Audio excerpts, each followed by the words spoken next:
es chrétien. Aussi bien chrétien. C'est faux chrétien. Chrétien Di amour. Chrétien de la volonté. Qui marche correctement sous la volonté. Ta petite sœur même. Il est malade. Mais il ne faut pas accepter que moi je vais faire. Qu'est-ce qu'il a dit?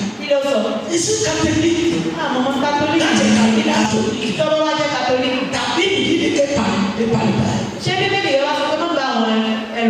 Ta Bible dit que au Père écouter Dieu a dit. L'enfant n'allait pas parler sur. Mais sa sœur m'a dit ils sont pris partis à l'hôpital. Ça fait trop grand. Son mari l'accompagne. Devant lui. Son mari est derrière. Opération de quoi? Il n'a pas pu monter des maladies fibromes qui fait qu'elle n'a pas de grossesse. La jolie fille est moche. Dieu reconnaît un vrai chrétien. Toi qui es en train de manger là-bas à 4 heures. Parce que ton mari est musulman. Donc c'est le jeûne que tu fais. Tu ne fais pas le jeûne à travers Jésus. Tu es en train de manger bracali et puis tu urines. Donc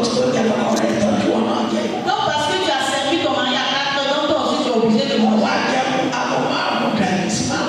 Maintenant tu manges de 5 à 5 heures. Et tu dis que tu es chrétien aussi. Est-ce que c'est comme ça que Jésus a fait? C'est comme ça que Jésus nous a enseigné. Tu n'as pas fait le jeûne de Jésus. C'est toi-même ton jeûne que tu fais. Reconnaissez Dieu. Rien n'est caché à Dieu. Quand elle est au fond, les moutons battent. Rideau que tu as tiré dans ta maison, la porte que tu as fermée. Quand tu es en train de servir la nourriture que tu vas manger, avant même de le servir, Jésus t'a déjà vu. C'est déjà que toi et le table, vous êtes pareils. La personne qui prend s'assoit pour prendre l'eau de pluie, vous savez que ce genre de personnes se blaguent. Tu ne jeûnes pas. Parce que Dieu nous voit. Il me voit, il te voit. Si moi aussi je suis en train de mentir, si j'ai déjà mangé du riz que je suis rassasié de 5 à 5h30 par là, et puis je viens ici sur la montagne de Jésus, de Dieu, et puis je suis en train de traduire. Si vous ne m'avez pas vu, l'appel au Omega m'a déjà vu.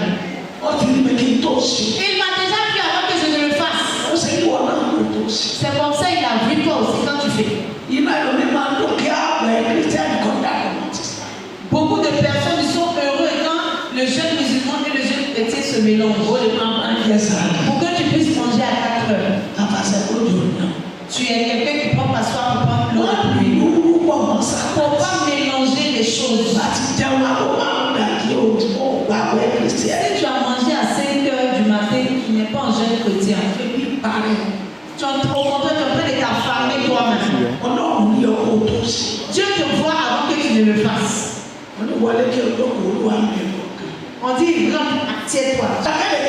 Elle est dans l'homme. Il faut marcher correctement. Elle est bien d'aider. On n'a pas dit dans le Bible. Il nous Bible. Quand Jésus fait cher, il boit de l'eau à midi. Il mouille l'os. Ça c'est faux. Il ronne. Quand Jésus fait cher, il boit de l'eau à midi. Il mouille l'os. Si tu fais ça, je te suce pas. Maman, c'est sur les choses qui va venir sur ces actes.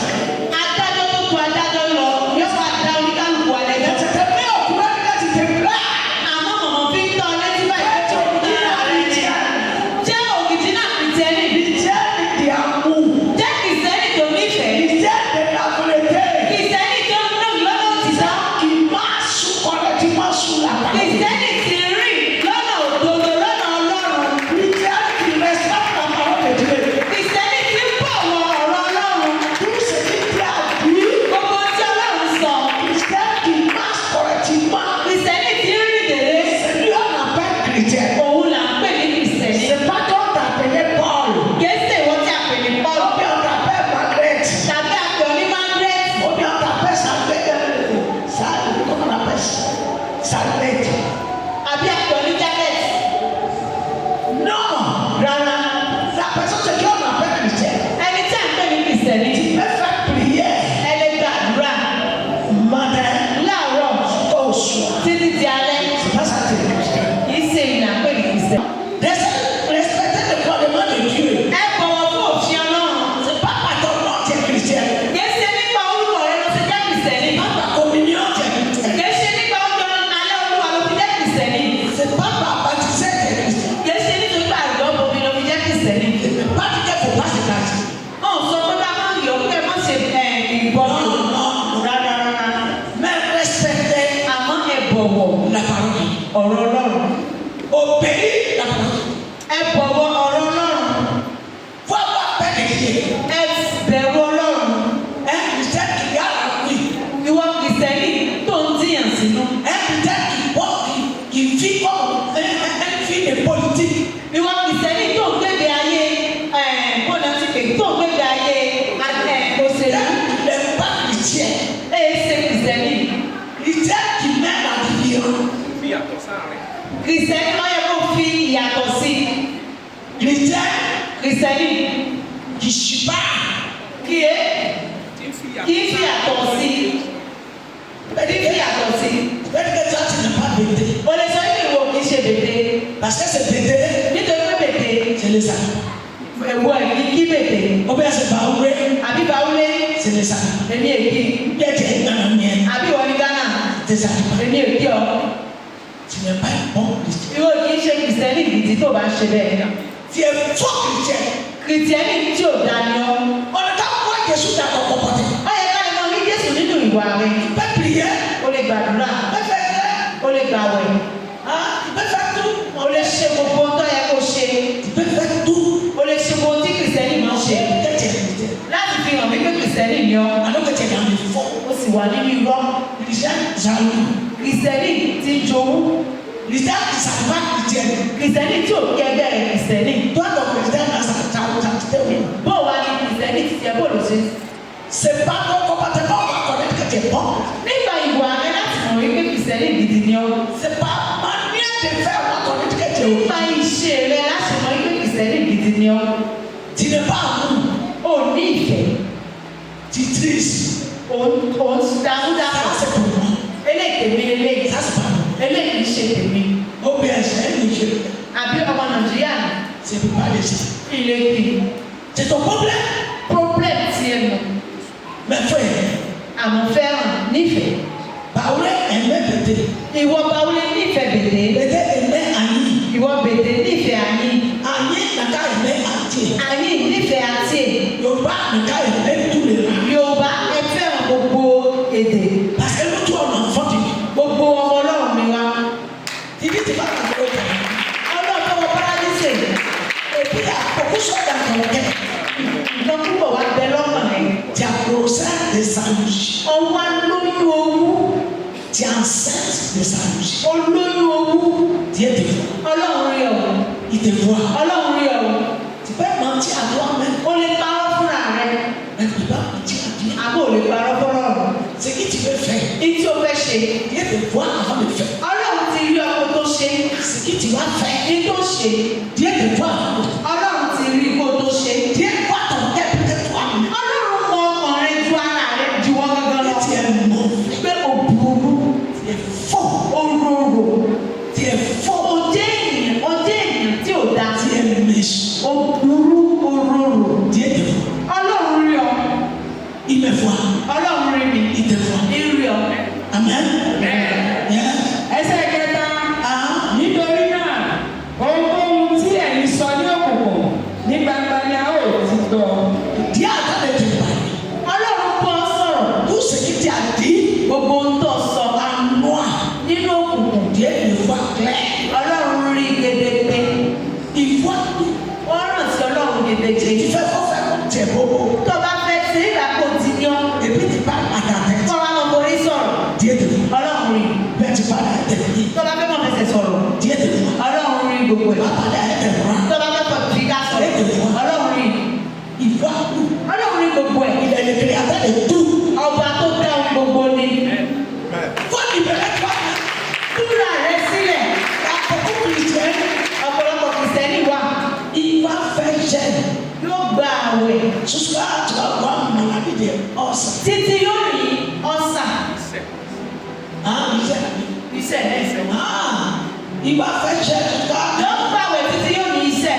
Ìwà wà ìṣẹ́. Yes. I'm not getting a bad problem. Ó sì ní problem kọ̀ọ̀kan. Employment yẹ tó bọ̀. Ìwọ gangan ní problem ara rẹ̀.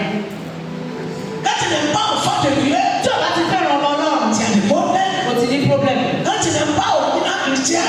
Tí o bá jẹ́ òrìjínà kìsẹ̀lẹ̀. Problem. O ti ní problem. Getting a part of flat and say. Tí o bá fẹ́ arákùnrin Ti a alágbàdo. the problem. O ti ní problem. Problem kìí tè ta. Problem ara rẹ̀ ní dè. Yàrá sọ̀tì kìí tè ta. Kìí sí àlẹ́ kan ní dè. Yàrá ìjà kìí tè ta. Kò sí èsù kankan tí ń dè. Tó a kìí tè ta. Ìwọ lọ́dọ̀ ló dé ra. Àtẹ̀tẹ̀ ansẹ́t. Torí pé o lóyún. Àtẹ̀tẹ̀ ansẹ́t. Tí o bá ti nínú nínú ègbú. Who's the guy that live in Tirama? Gbogbo tó bá ṣe, ọmọ ti ṣe. Yes. Àti ohun tí ẹ̀yin bá sọ sí etí ní ìkọ̀kọ̀. As of God. Lórí òrùlé ni a ó gbé kéde. Si tu fais. Tó bá fẹ́. Ó tún abẹ́ tó fẹ́. Gbá arákùnrin rẹ mú. Ó bí ẹ tà sí. Àbí arákùnrin rẹ. Ti bá. Sọ kẹ́lẹ́kẹ́lẹ́ sí létí. Ìdí ọ̀pọ̀ àkọsà. Sùlẹ̀ náà. Wọ́n gbọ́ lórí báàmù. Yàgbọ́gbọ́ ìfẹ́ sí kí n máa bá. Ọ̀pọ̀lọpọ̀ ń ṣe tí ò yẹ kí wọ́n ṣe. Ìdílé sábà. Ní tí ò tiẹ̀ yẹ ọ́ pàápàá. Yes. Mẹ̀kìrì jẹ́. Kìrìsìtẹ́nì. Yóò ṣùṣe yìí. Gbogbo ìgbà ni màmá ń sọ Sikẹ́tì wà fẹ́. nítorí yẹ kó ṣe wà. Sikẹ́tì wà bá. Nítorí yẹ kó ṣe náà wà. Pàrọ̀ sikẹ́tì pé bá mi. Ọ̀rọ̀ tó yẹ kó sọ wà. Pàrọ̀ sikẹ́tì pé bá. Ọ̀rọ̀ tó yẹ kó sọ wà. Yes. Mẹ̀kìrì jẹ́. Tiẹ̀ ga ẹgbẹ́ ọdún kìrìtì. Ìwọ kìrìsìtẹ́nì wà tó mọ́ fẹ́ ba orúkọ kìrìsìtẹ́nì jẹ. Wá fún gàdé. Títí ẹ pọ̀ mọ́ bàjẹ́ ní sá. Ẹbí jẹ́. Inú rẹ wá dùn. Lèṣu lèṣu ṣe. Ọjọ́ ìdájọ́. Lèṣu náà làwọn ẹ̀rọ afẹ́ mẹ́tẹ̀ ṣe. Ọjọ́ etí ikú máa pa ojú rẹ dé. Wà á bọ̀ tí wàá bọ̀ náà lọ. Wọ́n ká púpọ̀, ó rojọ́ tó pọ̀. Títí tí fẹ́ mẹ́ta tọ̀ àbúṣe náà ló rẹ̀ lè tẹ̀sí. Tó bá fẹ́ kó gbé ẹnu rẹ sí etí arábìnrin rẹ rí. Ìlú sikẹ́tì bá. Gbogbo ohun tó ń sọ yẹn. Ìdí ìlà. Gbogbo ẹ̀ lọ́lọ́run gbọ́. Yes. Car, je vous dis, Jẹ́ kírísítẹ́nì ni. Sois un chrétien saint. Sọ fún Ọlọ́run kó kọ̀mọ̀dé ẹ̀ kó. Dis à Dieu de te commander que tu es son Esprit Saint. Yes. car je vous dis, à vous qui êtes mes amis, ne craignez pas ceux qui tuent le corps et qui, après cela, ne peuvent rien faire de plus. 5. Je vous montrerai qui vous devez craindre. Craignez celui qui, après avoir tué, a le pouvoir de jeter dans la géhenne. Oui, je vous le dis, c'est lui que vous devez craindre. Yes. Ẹsẹ̀ kẹrin, èmi sì wí fún yín ẹ̀yin ọ̀rẹ́ mi, ẹ má ṣe bẹ̀rù àwọn tí ń pa ara ènìyàn. Báwo apẹ́sẹ̀ kí n tù? Ẹ mọ́ bẹ̀rù tí ń pa nì. Yes. Lẹ́yìn èyí ni wọn kò ní èyí tí wọn ò lè ṣe mọ́. Après tuer, Lẹ́yìn ikú, tu n'as plus la force ò ní agbára mi pour l'aimer la personne à l'issue. láti jí ẹni yẹn dìde. Dieu dit qu'il faut avoir peur à ce qu'il tue. Ọlọ́run ni wọ́n bẹ̀rù tí ń pa. Mais Dieu peut tuer, il peut venir à l'issue. Ọlọ́run lè pa, ó sì lè jí dìde. C'est lui qui est capable de tout. Òun ló lè ṣe ohun gbogbo. Yes. Ẹsẹ̀ karùn-ún, Ah. ṣùgbọ́n èmi ò sọ ẹni tí ẹ̀yin ó bẹ̀rù fún yín. Olúwa ló wọ́n sọ ẹni tí a ó bẹ̀rù. Dieu dit qu'il nous dira la personne que nous devons craindre. Ẹ máa bẹ̀rù ẹni tí ó lágbára. Seulement. Lẹ́yìn tí ó bá pani tán láti wọ́n ẹni lọ sí ọ̀run àbáyé. Lóòótọ́ ìròyìn fún yín. Yóò dára fún. Ẹ má bẹ̀rù ẹni tó ní a. Ayez la crainte de la personne qui a la puissance. Wá bẹ́ẹ̀ la personne qui est fort. Ayez la crainte de la personne qui a la puissance. Il peut te tuer, il peut te venir à l'issue. Tó lè pa yín tó sì lè jí yín dìde. Il peut te venir à la fin. Ó lè mú ọ lọ sí ọ̀run àgbáyé. À qui à la personne? Ṣálẹ́ ní ẹ. C'est le Dieu de l'univers. Ọba àwọn ọba. Dieu de l'univers. Ọba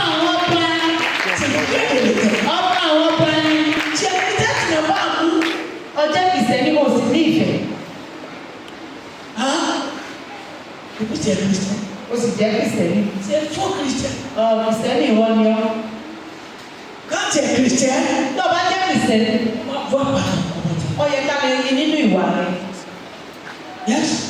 lóòótọ́ ni mo wí fún yín ó ní kí ẹ bẹ̀rù. Il dit la mort dit la vérité, c'est lui on n'a qu'à voir paix de lui, c'est qui peut l'étudier et qui peut le tenir en enfer. Lóòótọ́ Ọlọ́run sọ fún wa pé ká bẹ̀rù ẹni tó lè pa tó sì lè jí tó sì lè kú lọ sọ́run àpáàdì. Yes. Elle 7. Et même les cheveux suffisent. Ne va-t-on pas 5 pastoraux pour 2 sous? Cependant, aucun d'eux n'est oublié devant Dieu. 7. Et même les cheveux de votre tête sont tous comptés. Ne craignez donc point. Vous valez plus que beaucoup de pastoraux. ẹsẹ̀ kẹfà ológo sẹ́rẹ̀ márùn-ún yàtà ní owó ìdẹ wẹ́wẹ́ méjì. On laisse que ológo sẹ́rẹ̀. Yes. ológo sẹ́rẹ̀ márùn-ún yàtà ní owó ìdẹ wẹ́wẹ́ méjì. a kò sì gbàgbé ọ̀kan nínú wọn níwájú Ọlọ́run. Peut-être que tu as fait achat dans la main de quelqu'un. C'est que tu as payé l'argent de 2. Tu sais que tu as déjà menti. Tu as déjà volé. Tu as déjà trompé. ẹsẹ̀ keje ṣùgbọ́n gbogbo irun orí yín ni a kà pé sánsán nítorí náà kí ẹ má ṣe bẹ̀rù ẹ̀yin tí iye lórí ju ológo sẹ́kù ọ̀lọ́. Ọlọ́run sọ̀rọ̀. Irun orí wa. Ọlọ́run mọ̀. Ṣé ìwọ gangan mọ̀? Irun tó wà lórí rẹ̀. Sọ lè tà. Lọ sọ́dọ̀ bàbá. Sọ pé kó fa gbogbo ohun rẹ̀. Kó wá kó gbogbo ẹ̀ sínú abọ́. Kó wá mọ̀ ká. Kó wá lè tà. Ọgọ́rùn-ún ọdún ò lè tà tán. Dáná dàbí Ọlọ́run. Kí lè mọ Ọlọ́run pè? Ọlọ́run sí ní wúlúwúlú.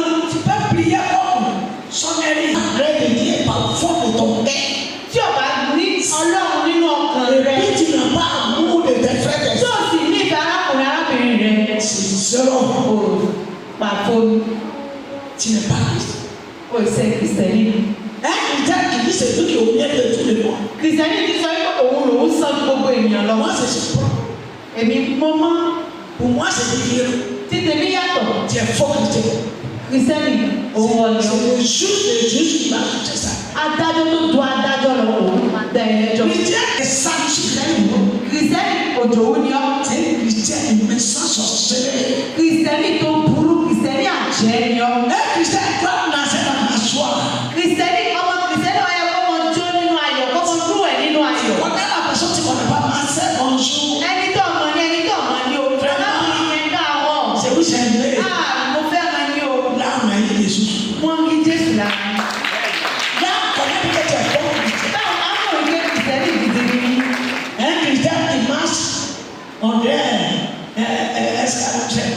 Kristẹni ti ń rìn bí ejò. Torí pé ejò tí bá ń rìn ẹ̀yìn gbọ́ pé ẹ̀yìn náà rìn. Ìmọ̀ rọra lọ ni. Kristẹni. Fẹ́ràn arákùnrin rẹ̀. Ó yẹ ká mọ̀ pé Kristẹni ayọ̀ ni ọ́. Kristẹni ayọ̀ ni ọ́ láyọ̀ gẹ́gẹ́ bí Jésù. Ayọ̀ kúnnú ọkàn rẹ. Oui, je vous le dis, quiconque me confessera devant les hommes, le Fils de l'homme me confessera aussi devant les anges de Dieu. 9. Mais celui qui me reniera devant les hommes sera renié devant les anges de Dieu. 10. Et quiconque parlera contre le Fils de l'homme, lui sera pardonné. Mais à celui qui blasphémera contre le Saint-Esprit, ne sera point pardonné.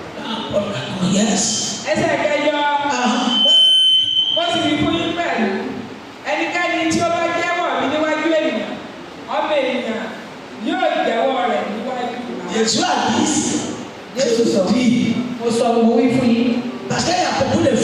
chrétien. Wọ́n gbé kìrìsìtẹ́nì tó sì pọ̀. Quand ils voient Gbé kìrìsìtẹ́nì pọ̀. l'autre aussi voit l'islam, Àwọn míì jọ máa ti rí àwọn ìsìlámù. on va prendre foudre pour ça. Yóò wà mú bòun yóò dà borí. Parce que c'est pas un islam. Nítorí pé fámìlì ìsìlámù Tu casses Jésus. òun fi Jésù pamọ́. Il dit quand ça peut même déclarer que tu es pour moi. Ó ní ìwọ tó bá jẹ́wọ́ pé ètí tèmi ló jẹ́.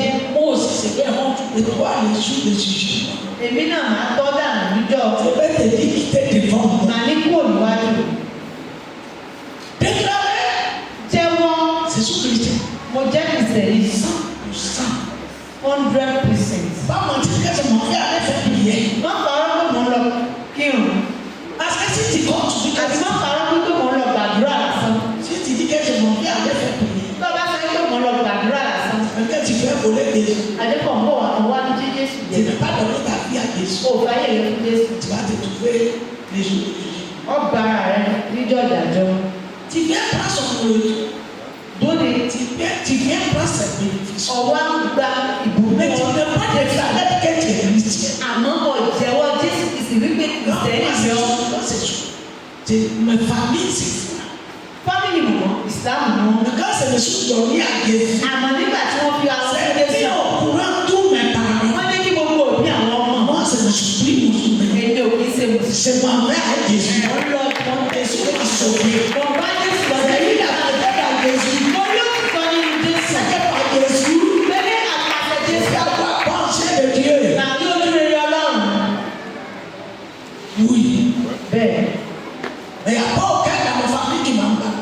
Kò sí ẹnìkankan nínú fámìlì àwọn tó kọ̀ wọ́n sílẹ̀. Ou même m'accompagner. Ọ̀pọ̀lọpọ̀ tó sin àwọn ọmọ Ne Jésù. cassez pas Jésus. Ẹ má jà fi Jésù pamọ́. Faites offrande. Ẹ jẹ́ ká jẹ́wọ́. Jésus est là pour toi aujourd'hui, demain et après. Ká jẹ́ olótìtọ́ pé pé Jésù wà pẹ̀lú wa lónìí lọ́la ní ọjọ́ gbogbo. Yes. ọmọ ènìyàn yóò sì jẹ́wọ́ rẹ̀ níwájú àwọn áńgẹ́lì Ọlọ́run. Ẹsẹ̀ kẹsàn-án. Devant des anges de Dieu. Níwájú àwọn jẹ́rìí ọ̀rọ̀. Alors, la flétresse qui parle. Ọ̀tọ̀ ọ̀rọ̀ tó ọ̀sọ́ yẹn. Tu vas aller dire là. Wà á lọ sọ́mẹ̀. Jésus, c'est pas n'importe qui. Jésù kìí ṣe ẹnikẹ́ni. Jésus, c'est pas n'importe qui. Jésù kìí ṣe èèyàn kéèyàn. Jésus, c'est pas Paul. Jésù kìí ṣe Paul. C'est pas Abraham. Kìí ṣe Abraham. C'est pas Peter. Kìí ṣe Peter. C'est pas Mosé. Kìí ṣe Mósè. C'est pas Mamadou. Kìí ṣe Màmádù. Là, tout ce qu'il a dit là, c'est l'homme. Gbogbo àwọn tí wọ́n rí yẹn. Ils sont morts. Ènìyàn ni wọ́n. Ils sont morts. Wọ́n ti kú. C'est, comment on appelle, un seul personne. Ènìyàn lásán ni wọ́n. Il est monté en vie. Wọ́n ti bu Mose est monté en vie. Mósè ó ti gòkè lọ láàyè. Vous le connaissez que les lèvres sont à toi. Ẹ jẹ́ ká mọ̀ pé àwọn yòókù wọ́n bẹ ní ìsọ̀rọ̀. Moi, Jésus va les juger. Jésù Kristi ni ó wà dá wọn Il lẹ́jọ́. va nous juger aussi. Yóò dá wa náà lẹ́jọ́. Tout ce qui est mort, Gbogbo tó ti kú. il va les mettre à Jésus. Yóò wà ní gbogbo ìdè. Maman, Jésus va les mettre à Jésus. Màmádù Jésù Kristi ni ó gbé ìdè. C'est lui qui a donné la clé de Dieu. Òun ni Ọlọ́run fún ní agbára lọ́wọ́ kọ́kọ́rọ́. Òun yóò dá wa lẹ́jọ́. C'est Jésus qui est juge des Jésù juges. Kristi ni adájọ́ lọ́jọ́ yìí. Il n'y a pas avocat contre lui. Kò sí agbẹjọ́rò. Donc, on le connaît à qui tu as pris. Ẹ jẹ́ ká mọ ẹni tí a gbà. Prends Jésus. Ẹ gba Jésù. Avec tout ton cœur. Pẹ̀lú gbogbo ọkàn yín. Avec respect. Pẹ̀lú ọ̀wọ̀. Avec amour. Pẹ̀lú ìfẹ́. Avec la vie. Pẹ̀lú òtítọ́. Pas prendre Jésus par ta bouche. Ẹ má mú Jésù pẹ̀lú ọ̀rọ̀ ẹnu. Un, deux, trois, oui, c'est tout. Tu tiens. Kámọ́ kámọ́ wí ká tó pọ̀ kìsẹ́rì mi. Un, deux, trois. Ká tó wí ká tó pọ̀. C'est sous catholique. Kátólíkì mi. Un catholique. Kátólíkì náà dà. Catholique, c'est pas bien. Kátólíkì náà dà. Kátólíkì Pour sọ lọ. l'église, c'est pas pour dire que c'est son Dieu. Gbogbo chọ́ọ̀chì kò dáṣẹ́ pé náà C'est àwọn ọlọ́run. Dieu qui est Dieu. Ọlọ́run Si kò tu tẹ̀. es catholique, tu ne respectes pas la parole de Dieu, tu vas aller en enfer. Tó bá jẹ́ kátólíkì tó bá bọ̀wọ̀ fún àwọn ọlọ́run lọ sọ̀rọ̀ àbájì. Jésus dit des paroles. Jésù Kristi sọ ó fi kọ́ máa yẹn. Hein? Un jour, Níjọ́ kan, ce soir, je vais faire mes souvenirs. mọ̀mọ́ wòlé lọ sí wọn. J'ai eu une femme Wọ́n rí arábìnrin kan avec son enfant. pẹ̀lú ọmọ. L'enfant est dépassé, l'enfant de 9. Ọmọ yẹn ti ju ọmọ ọdún mẹ́sàn-án lọ. yẹn ò sọ̀rọ̀. Mais, Àmọ́ comment c'est fait pour moi? bọ́ọ̀lù mọ̀mọ́ ṣe mọ̀. Dieu a dit faut prier. Ọlọ́run sọ fún òun pé gbàdúrà. L'enfant n'a pas parlé avant dimanche. Ọmọ òun yóò sọ̀rọ̀ kò tó di Sunday. Et puis Dieu a dit, Dieu a sa maman. Ọlọ́run wá sọ fún ọmọ òun pé ẹ sọ fún ìyá rẹ̀. Ta petite sœur, même. Àbúrò rẹ̀ ìyá kan náà bàbá kan náà. Il est malade. Ara rẹ̀ ò yá. Mais faut pas, c'est peut-être que moi aller faire. Àmọ́ wọ́n gbà tó ń ṣiṣẹ́ abẹ fún un. Qu'est-ce qu'il a dit? Kí ló sọ? Je suis catholique. Àmọ́ kátólíìkì ni mí. Il a déjà pris rendez-vous. Ó ti gba rendez-vous. Il va aller faire au Yóò lọ ṣiṣẹ́ abẹ yẹn. des maladies, voilà. Fibron. Yóò lọ ṣiṣẹ́ abẹ fibron. Il dit, moi, je m'en fous de quoi. Mọ̀mọ́ ní èmi ò bí ọ́ lè ṣe kátólíìkì. Mais ça ne parle de nom de Jésus. Èmi sọ̀rọ̀ fún ọ ní orúkọ Jésù. Dit, Ọlọ́run sọ fún mi. l'enfant Ọmọ rẹ̀ yìí. amené à l'église. Mú wá sí church. On va faire prier. Àgbàdúrà. Il va parler Yóò sọ̀rọ̀. avant dimanche. Kó tó di Sunday. Et puis ta petite sœur. Àbúrò rẹ̀ Même. ìyá kan bàbá kan náà. On va faire l'opération. Wọ́n ní kó ṣiṣẹ́ abẹ yẹn. C'est là il a dit les catholiques. Bẹ́ẹ̀ ló ti wá sọ fún ọmọ pé kátólíìkì ló lò. Quand tu es catholique, Tọ́lọ́ wá jẹ́ kátólíìkì. ta Bible dit que ne parle pas. Ṣé bíbélì yẹn wá sọ pé má bá àwọn ẹlòmíì sọ̀rọ̀? Ta Bible dit que faut pas écouter Dieu a dit. Ṣé bíbélì yẹn wá sọ pé má gbọ́ pé wọ́n ní Ọlọ́run ní ké? L'enfant n'allait pas à l'école.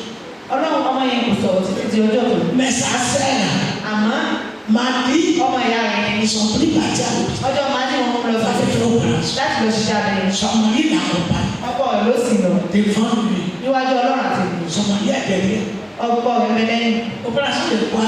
pé iṣẹ́ abẹ Il kí n'est pas pris de maladie fibron wọ́n ní fi bọ́ qui fait qu'elle n'a pas pris grossesse. ní àná òjò kó lóyún. La jolie fille est morte. Arábìnrin tó fà yà rẹ̀ wà ó sì kù lẹ́sẹ̀kẹsẹ̀. Elle est sortie, il dit non. Dókítà jáde ó ní kò sí C'était là, ìbẹ̀yìn. elle me voit. Tọ́lọ́ wá rí mọ̀mọ́. Non, mais, Ẹ ká àwọn ọmọ mi. je dis, ponche. Bébé ká àwọn. Tu es déjà là. Ó ti léètì. Si c'est ton enfant, allez-y. Tó bá dé pé tọmọ rẹ bá ní. S'il n'était pas mis la division, Tó bá gbọ́ tó bá fi yàtọ̀ sí. ah bon? Ó ti pé à. Il a déjà pris la maladie. Àwọn ní àbó òun ti bá wọn léwu pẹ̀lú dókítà. Est-ce que c'est avec Dieu d'après? Ṣé pẹ̀lú Ọlọ́run ló bá wọn léwu? Docteur peut faire quoi? Kí ni dókítà lè ṣe? Tu les cherches rendez-vous pour dire qu'on vient plus. O lè dá wọn léwu dókítà padà pé àwa mú. Et puis on fait, Á sì gbàdúrà. venez tuer ta petite Ọwọ́ sœur. á pa àbúrò rẹ̀. Et puis tu cesses les yeux. Ọwọ́ á wójú rere mọ̀mọ́. Quand tu es chrétien, Tó bá ti jẹ́ kìsìtẹ́nì. c'est chrétien. Wọ́n yẹ kó mọ̀ àrùn ní kìsìtẹ́nì. Aimer tous les mots. Fẹ́ràn gbogbo ènìyàn. Salut tous les mots. Wọ́n kí gbogbo ènìyàn. Faut pas dire c'est toi qui es propre. Wọ́n sọ pé ìwọ lọ mọ́. Toi tu dis tu es propre quand tu es saint. Ìwọ tó wà sọ pé Tu ọmọ es saint, yẹn. tu es sorcier. Ìwọ tó sọ pé ọmọ yẹn àjẹ́ ni ó. Tu fais pas plaisir de Dieu. Ó ṣètò Ọlọ́run. Tu n'as pas amour de Christ. Ó ní ìfẹ́ Et faux. ìsẹ́ni ìrọ̀lẹ́. Yes. ẹsẹ̀ kẹsàn-án. Ah. ṣùgbọ́n ẹni tí ó bá sẹ́ni níwájú ènìyàn Ah. a ó sẹ́ níwájú orílẹ̀-èdè Ọlọ́run. Voilà. Jésus dit quand tu pardonnes, tu as pardonné lui. Jésù ní tọ́ bá kọ̀ ọ́ sílẹ̀. Par exemple, te demande, Torí tá a bá bí ọ́. on dirait tu viens dans l'église. Káàpọ̀ wá sí church. Tu dis non, non, non, non. Onírara. On te demandait, Wọ́n bí ọ́. ah, j'attends, oui, tu es chrétien.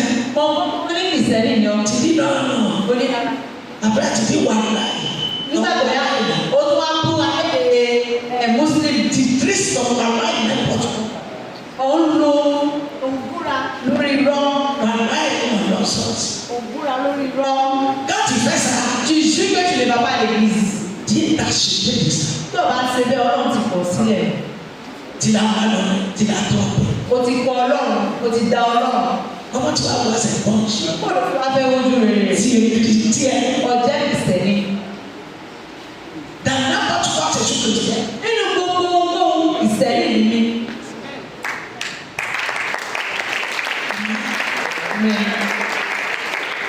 Tu es chrétien. Ìsẹ́ni ni ọ́. Déclaré. Jẹ́wọ́. C'est sur Christ. Ìsẹ́ni ni mí. S'il va te salir dans la tête, Tó bá fẹ́ dọ̀tí ẹ̀ kó dọ̀tí ẹ̀. s'il va t'abandonner, toi, ne t'abandonner. Tó bá fẹ́ kọ̀ sílẹ̀ kọ́kọ̀ Si tu as pardonné, Jésus te pardonne. Jésù ti sọ ọkọ̀. Yes. Ẹsẹ̀ kẹwàá àti ẹnikẹ́ni tí ó bá sọ̀rọ̀ òdì sí ọmọ ènìyàn. Àwọn ìdarí rẹ̀ yìí. Ṣùgbọ́n ẹnikẹ́ni tí ó bá sọ̀rọ̀ òdì sí ẹ̀mí mímọ́, a kì yóò darí jì. Sọ̀rọ̀ òdì sẹ́yìn. Est-ce que tu ne parles pas mal du Saint-Esprit? Tu fais quelque chose à Dieu, Tó bá ti ṣe nǹkan fọlọ́run, il peut te pardonner. Ọlọ́run lè darí jì. Mais quand tu fais avec cet esprit, Tó bá ṣe sí ẹ̀mí mímọ́, il te pardonne pas. ẹ̀mí mímọ́ kì í darí jì. Il te pardonne pas. Kì í darí jì. Tu mens. Parọ́, Tu fais le pardon. ò ń ṣèké. La bouche de oiseau. Ẹnu rẹ̀ bí ẹnu ẹ̀. Tu mets partout. Ọmọ gbé sí gbogbo. Tu fous tout. Ọmọ gba gbogbo ẹ̀jẹ̀. C'est pas comme ça. Kì í ṣe bẹ́ẹ̀. C'est pas comme ça. Ó yẹ kó rí bẹ́ẹ̀. Faut être sérieux. Ó yẹ kó serious. On te dit ça. Wọ́n sọ pé eléyìí C'est chrétien. kìrìsìtẹ́nì ni. Ça là, Eléyìí kìrìsìtẹ́nì ni. quand je suis allé faire mon place, Nígbà tí mọ̀mọ́ lọ ṣe marriage, combien de temps ils sont là? tápì mélòó, tápólì mélòó ni wọ́n Qui a trouvé ça? ta ló ka tápólì yìí? Mariage. Marriage mọ̀mọ́ ọmọ mọ̀mọ́. Maintenant, 13 vaches. moi aussi, beaucoup de Maman a contourné les 13 vaches. Pourquoi je veux avoir peur? Àwọn ṣe wá bẹ̀rù. Les devant moi. Àwọn àwọn Il àdìgbò. est derrière. Àwọn àlẹ́yìn wọn. Tout ce qui est bon. Gbogbo tó wà lọ́wọ́. Il est devant moi. Il est derrière moi. Tout ce qui est bon. Alléluia. Il est devant moi. Il est derrière moi. Tout ce qui est bon. Alléluia. Je ne vais pas me casser. A ò lè sá pamọ́. Beaucoup de gens sont là. Ọ̀pọ̀lọpọ̀ aláfàwọn bẹ̀bẹ̀. Les sorcières sont là. Àwọn àjẹ́ tó wà ń bẹ̀. Mais moi, je suis libéré par Jésus. Àmọ́ mọ̀mọ́ Jésù Kristi ní tẹ̀lé Je ne wọn. peux pas avoir peur. Wọ́n lè bẹ̀rù wọn. Ils ne sont pas mon ennemi, c'est toi. Wọ́n yé ṣọ̀tá mọ̀mọ́. Je suis comme mon ennemi. Ìjọba wa kó mọ̀mọ́ bí ọ̀tá. Si ma vie comme mon Ìjọba kó mọ̀mọ́ bí ọ̀tá. entouré et Dieu. Láàárín àwọn àti Ọlọ́run. Parce que mon papa, il a fait. Mọ̀mọ́ mọ̀ pé bàbá àwọn wà pẹ̀lú wọn. Père, Ilẹ̀ yẹn c'est mon père. tí bàbá wọn ní. J'ai passé. Mọ̀mọ́ rí. Moi, Wọ́n rí. Wọ́n rí. Wọ́n rí. Wọ́n yan bàtà. un bout. Ẹ̀sàlú ẹ̀sàlú ẹ̀sàlú ẹ̀sàlú ẹ̀sàlú. Àwọn àfa. Les imams, on salue. Moi, c'est ça aussi. Et ils sont en train de parler, au moment de saluer, elle passe. On est pasteur. Et voilà les pasteurs, voilà les pasteurs, les prophètes, les prophétesses. Oh, vous les parents m'ont dit, Partout où c'est va, gbogbo ibi tí màmá bá lọ. on vient. Ọ̀dọ́ Partout où ça va, gbogbo ibi tí a bá lọ. tu tiens là. Ọlọ́run wá lọ pẹ̀lú wa. Maman, papa, Maman, elle a pris du pain. non, c'est à taille. Nous n'avons pas montré quelque chose. Oh, nous connaissons. On voit. Notre Dieu, il est béni. Ah, c'est Kirio. Nous ne sommes pas des mendiants. Ah, c'est Kirio. Nous ne sommes pas des païens mendiants. Oh non, oh, il y aurait pas. Comment on dit, MC, il a changé la version de sa musique en même temps. Oh, beaucoup là, c'est logique. Maman l'a pas envoyé, elle ne le connaît pas. Maman, oh, oh, Maman qui a l'eau de lui. Maman qui a l'eau de lui. Maman qui a l'eau de lui.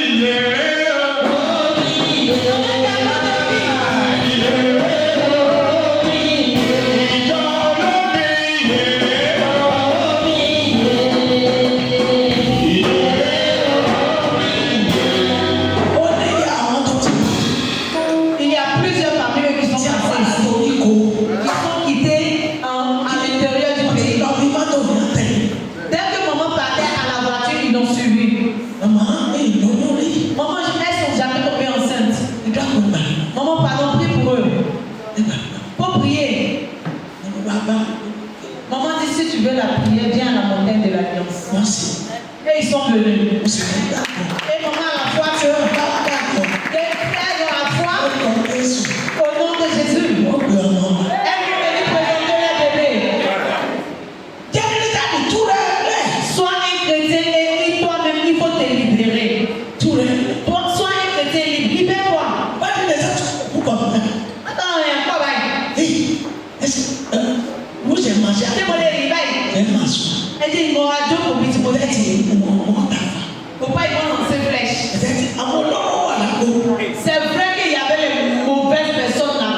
Yes. Amara. Maman dit qu'on se connaît, elle les a vus. Il y a quand même profond. Il y avait une femme qui était assise au fond. Maman a fait combien de minutes? Maman voulait que les yeux se croisent. Quand maman a voulu quitter vers la base de cette dame, c'est là maintenant qu'elle a soulevé la tête. Maman aussi a tourné le regard vers elle, elle a ramassé la tête. Est-ce que maman avait attrapé le sang?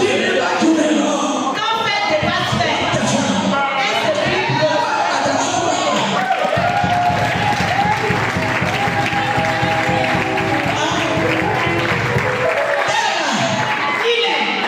C'est pour mon père.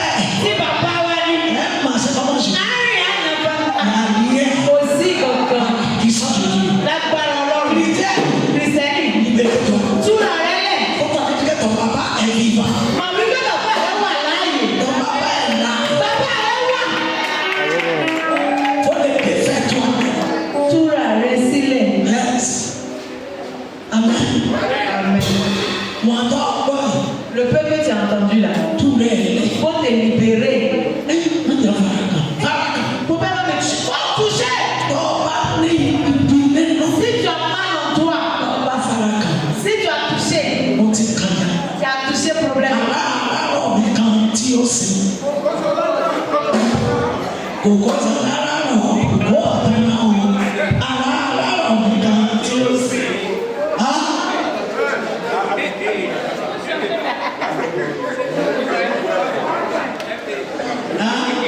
On dit, si quelqu'un a touché un enfant de Dieu, il a un problème. Parce que le corps d'un enfant de Dieu, c'est fait. Donc, les familles d'Aaron, ils sont prêts à son cacao, ça produit pas. Ils touchent l'enfant de Dieu, c'est à faire. Amen.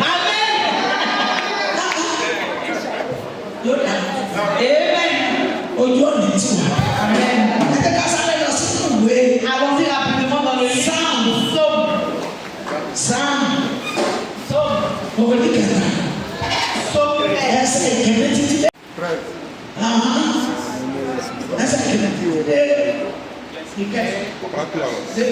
Psaume 13, 2, je cite dans cette Bible-là. Jusqu'à quand, Éternel, m'oublieras-tu sans cesse? Jusqu'à quand me cacheras-tu ta face? 3. Jusqu'à quand aurais-je des soucis dans mon âme et chaque jour des chagrins dans mon cœur? Jusqu'à quand mon ennemi se lèvera-t-il contre moi? 4. Regarde-moi, Éternel, mon Dieu. Donne à mes yeux la clarté, afin que je n'entende pas du sommeil de la mort. 5.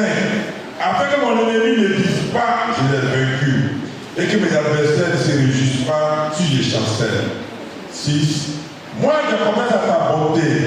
J'ai de l'allégresse dans le cœur à cause de ton salut. Je chante à l'Éternel car il m'a fait du bien. Amen.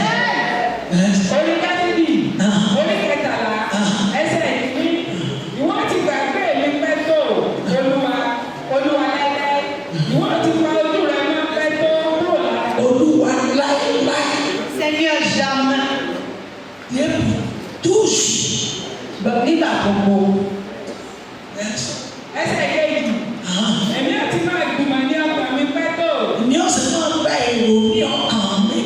Jusqu'à quand on reste des soucis? C'est que si parce qu'on prie, la façon dont tu viens, tu penses que Dieu ne te voit pas. Et le bœuf va en arrière, c'est la puissance et la force qui s'en va chercher. Jésus n'est pas l'homme, quelqu'un qu'on appelle qui ne répond pas. Il n'est pas un Dieu de cadavre. Si tu as demandé que tu n'as pas encore reçu, avance. Il a déjà entendu ce que tu as dit. Et il va te répondre. Amen. Amen. Yes.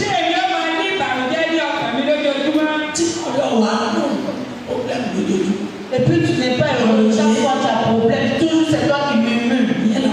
C'est toujours toi qui murmures, qui bavarde.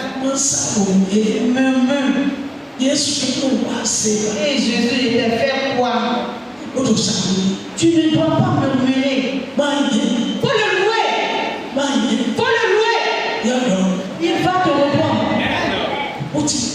Il a déjà compris, il a déjà entendu. Avant que toi-même tu ne le dises, le Père a déjà compris.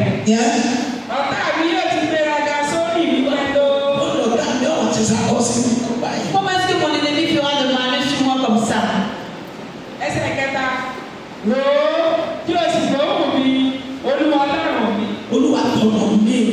Seigneur, réponds-moi. Écoute ma voix.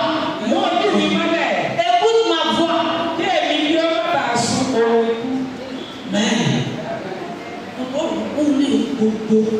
Seigneur, il a tout. Le Dieu de la dernière minute. Lorsque l'homme dit c'est fini, ils vont dire quoi même?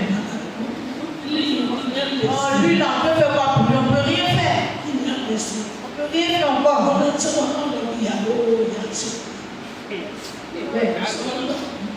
Est-ce que toi aussi tu es parti dans le mariage et moment Chiaka? Non, tu dis alors, est-ce que tu vas partir dans le mariage de la vie de moment Chiaka? Malo ça. Oh non, on dit que non malo. Si, la 10 minutes. Quand il s'est dit mais quoi? Je l'ai quitté là-bas. Ma pauvre belle. Elle va faire quoi? Il va verser. Il va verser. Il va verser. Avec ma soeur, elle a dit que on va faire quoi? Là-bas, je ne vais même pas faire 10 minutes. Mais quand ils sont arrivés au bout de la route, quand ils sont arrivés au carrefour de la maison de chez Maman Chiaka, et voilà la bâche maintenant qui est alignée. Ils sont en train de servir à gauche, à droite. Le Dieu passe ici, ça passe là-bas. Et Dieu a mis le maïs d'étonnement dans la poche. Au nom de Jésus.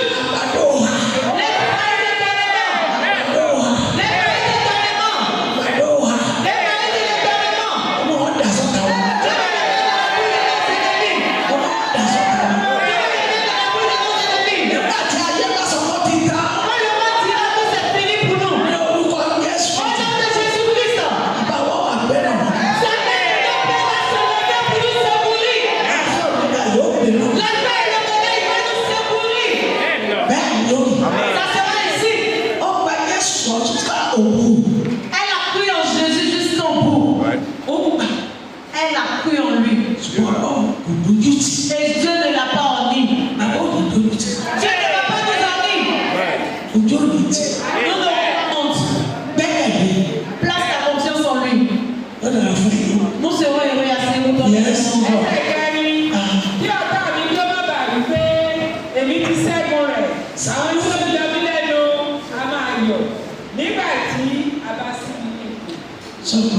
Tu entends? Si le moment arrive, l'ennemi commence à se réjouir. Ils vont dire quoi? Toi-même. C'est qui même? Mais quand Dieu revient avec son secours, les miracles se produisent.